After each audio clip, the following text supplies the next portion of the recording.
talking about the track record and we're talking about things that the government has been able to achieve during this administration. And the list just keeps going on and on and on. Our path to victory is to pretty much regain the constituencies that we had in 2011.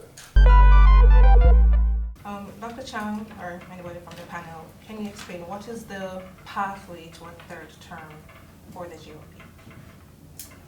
I'll make an initial comment and I show my colleagues who want to comment and say, when you're going for a third term, in addition to the organization, which we have discussed briefly, we have to look at, we have a record to defend, and we have a leader to market.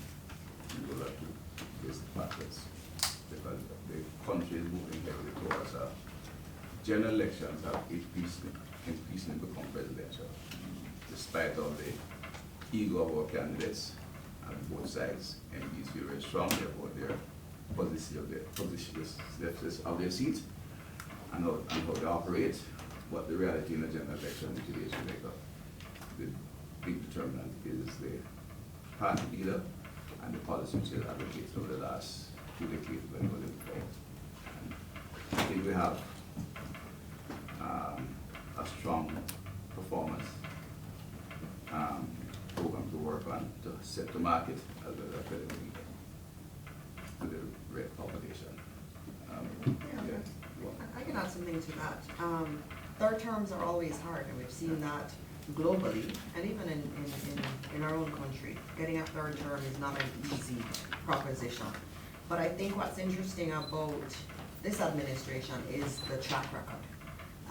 Last night I was in St. Anne, and several of us young ministers were there, and we're talking about the track record, and we're talking about things that the government has been able to achieve during this administration. And the list just keeps going on and on and on. And all of us could speak for, like triple the time that we spoke last night about the successes that we have. And in Jamaica, we've seen a lot of political elections be about, this is what we are going to do, and all of this list of things that we're going to do, but then they never happen. And I think this administration has done an excellent job in actually delivering. So the question is, if you're thinking about the future of Jamaica, who do you think can deliver on that future?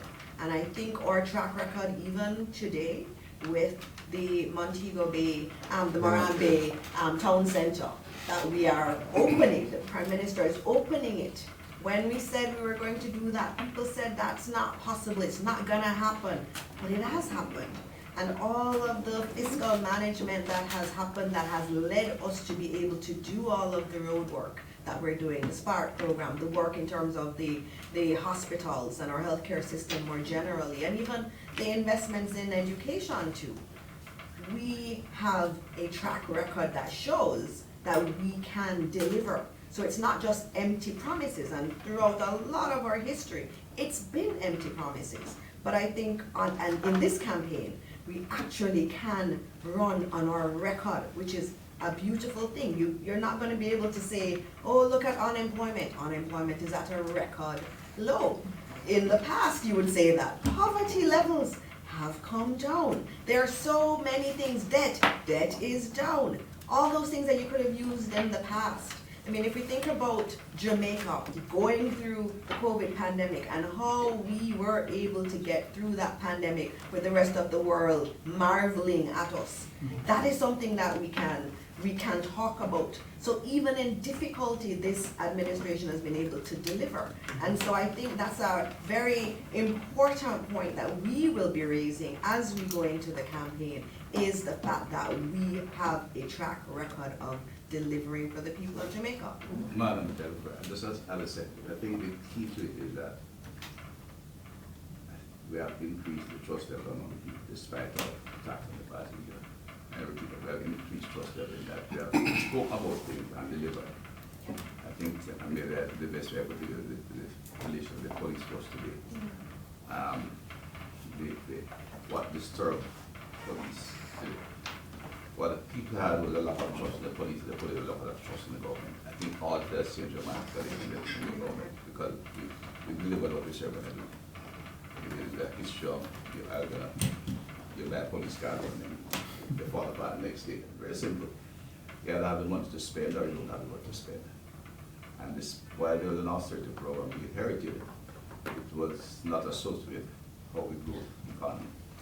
And the best way of it is that, look, when we inherited this government, the capital expenditure for the country was below $30 billion. That was designed to fix roads, to fix police stations, build schools, buy cars. Well, at that time, credit card on the capital, and all is required to make the country's infrastructure in place.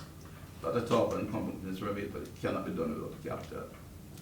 By managing the economy, we now spend a capital of near $78 billion, and the agents of government, housing trust, despite us for talk about money from housing trust, port authority, and we can spend another $60–70 billion. So they know we will keep our commitments, and I therefore think we can win their confidence, confidence of the majority to go forward. We have to look at the country and then we have to make an assessment as to what we think are the seats that are most viable. And you start that by looking at historically where they are, then you make an assessment as to the strength of the candidate that is in there, how the seat is polling, how the organization is, and you then do your audit and you rank the seats, and you know the parameters that you're looking at that tells you whether or not a seat is winnable, yes or no. And so we traditionally win some seats. Clearly those would be the first ones that we would target, and then there are others that are marginal. And I think both parties know the ones that are marginal for the most part. Southwest St. Elizabeth, Southeast St. Elizabeth, Western St. There are three we call weather-vane constituencies that certainly in the last 40 years they've always been in government. So we know these things. And so our path to victory is to pretty much regain the constituencies that we had in 2011. What's your message what's your message, what's the PNP's message to Jamaica heading into an election? Well, we have been data-driven in what we are doing, and we don't think that we are the repository of all things. And so we consult. We go out there and we do our focus groups on things so that we can fine-tune and understand what it is that are the issues affecting the populace, how they are reacting to the different things that we are saying. And we came up with Timecom through that process a few years ago. We've had different variations of it, Timecom now, people Timecom. So we're still along that path because Timecom serves to anchor our criticism and it also anchors our proposals. So I said Timecom for us to get rid of corruption in government. And I said Timecom for our people to live in dignity, to have affordable housing. So it is very flexible and it is able to anchor our message that we are carrying. We essentially presented a platform starting in the budget debates, looking at some key areas in the society that we think can be dealt with in a more, in a better way. And we have put forth some proposals that are resonating well with the people in the areas of housing, education, around the economy, in the area of agriculture.